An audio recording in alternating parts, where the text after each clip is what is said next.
Hey everybody, this is Justin the Flipping Accountant, and today I'll be showing you how to request a review from a customer on the Amazon Seller app. If you find this information useful, please consider subscribing and liking the video.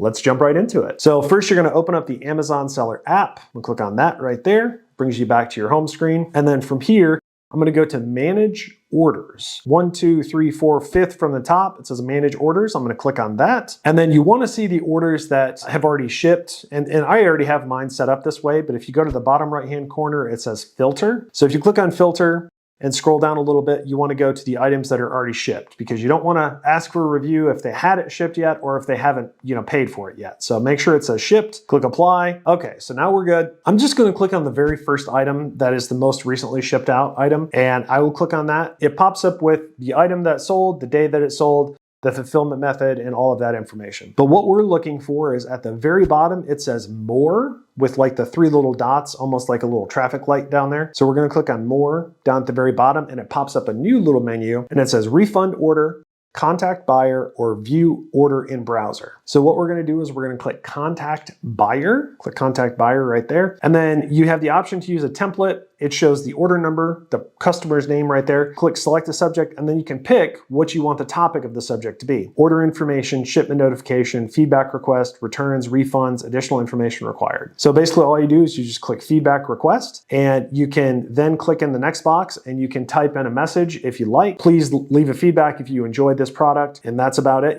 Something like that. Or if you have a template set up, you can just hit the template button and it'll fill it out for you. And then all you do is click the send button in the top right-hand corner, and it will send the feedback request to your customer. It's a pretty easy process. It's pretty quick. It might be a little bit faster on the computer because I think there's ways you can do it that way as well. But if you're just trying to get your feedback numbers up, this is an easy thing to do when you're on your phone. If you got nothing else to do, just go through and send feedback requests to your customers and build your feedback that way. Anyways, that's going to be about it for today. If you found this video useful, please drop a like below. Thanks for watching. Have a great day.